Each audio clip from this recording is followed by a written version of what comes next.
Hello student, welcome back to my channel. This is Samsad Khan. I am presenting here with another video related to fundamental accounting assumptions और आज हम लोग बात करेंगे consistency assumption. Consistency assumptions means क्या होता है कि those methods are policies adopted by the businessman followed over a long period of time.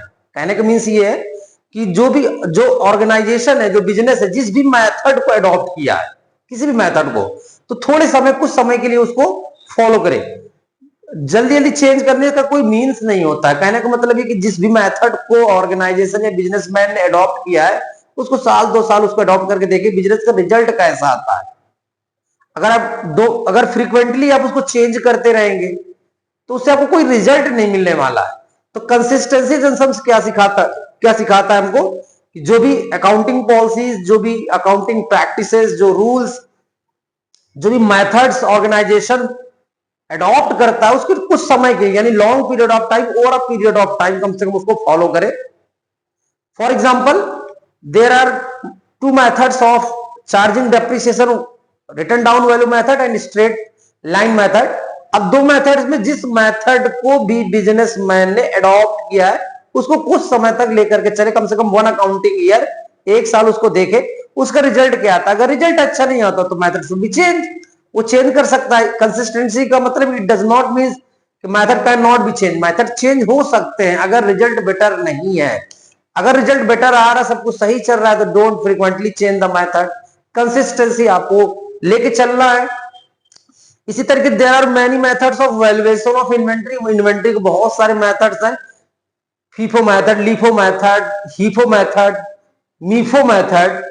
But उसमें से जिस मेथड को अडॉप्ट कर लिया ऑर्गेनाइजेशन, उसको थोड़े समय के लिए लेकर, जैसे फॉर एग्जांपल स्टूडेंट्स क्या करते हैं, बहुत बार क्या करते हैं, एक शेड्यूल बनाते हैं पढ़ाई का।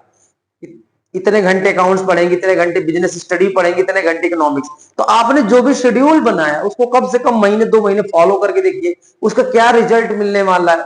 अगर रिजल्ट बेटर नहीं आ रहा तब उस शेड्यूल को चेंज कर लीजिए। पता चला बच्चों ने शेड्यूल बनाया, 1 हफ्ते के बाद दूसरा शेड्यूल बनाया, तीसरा शेड्यूल बनाया, तो कोई मीन्स नहीं है। तो कंसिस्टेंसी हमको सिखाता है कि जो भी मेथड अडॉप्ट करती है ऑर्गेनाइजेशन, उसको over a long period of time लेकर के चलना चाहिए। चलिए यहां पर कुछ बातें देखते हैं। कह रहा है कि इट मीन्स अकाउंटिंग पॉलिसीज, क्या, accounting policies and practices once selected, अगर एक बार सेलेक्ट कर लिया है एंड अडॉप्टेड, तो फॉलोड यहां पर होना चाहिए था, followed over a long period of time, over a long period of time. Long period of time तक क्या करना है, इसको लेके चलना है। They should be applied consistently over the period of time. इसको कंसिस्टेंटली अप्लाई करना है, ये नहीं कि एक बार करना, 2 बार करना, इसको कंसिस्टेंटली का मीन्स यहां पर है कम से कम 1 साल, 1 accounting year. It eliminate factors of personal bias. यहां से ऐसा करने से पर्सनल बायस यानी कि पार्शियलिटी होने के चांस बिल्कुल कम होते हैं। It helps in the comparative study of financial statement. आप करंट ईयर की परफॉर्मेंस को प्रीवियस ईयर की परफॉर्मेंस से कंपेयर कर सकते हैं अगर आपने कंसिस्टेंटली मेथड को अडॉप्ट किया है। There are different methods to charging depreciation. For example, SLM यानी straight line method and written down value method.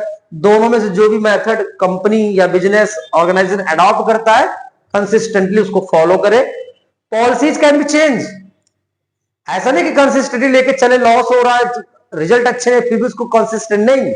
अगर रिजल्ट अच्छे नहीं है, रिस्पॉन्स अच्छा नहीं मिल रहा है उस शेड्यूल का, उस मेथड का, उस पॉलिसीज का, तो policies can be change. If policies आप चेंज कर सकते हैं, कब, it will result in a more meaningful. अगर मेथड चेंज करने से, पॉलिसीज चेंज करने से, प्रैक्टिसेस चेंज करने से, रूल्स चेंज करने से अगर ऑर्गेनाइजेशन को बेटर प्रॉफिट हो सकता है, बेटर फायदे हो सकते हैं, गेन हो सकता है, तो उस कंडीशन में पॉलिसी चेंज कर सकते हैं। Change should be disclose. तो यहां पर चेंज ऐसे कंडीशन में हम लोग चेंज कर सकते हैं। अगर प्रीवियस पॉलिसीज सही नहीं लग रही तो हम लोग पॉलिसीज को चेंज करके नई पॉलिसी ले सकते हैं, नई पॉलिसी अडॉप्ट कर सकते हैं। फिर वही यहां पर एक बात आएगी, जब आपने न्यू पॉलिसी अडॉप्ट की तो कम से कम 1 अकाउंटिंग है, उसको भी देख करके देखिए। ठीक है, थैंक यू।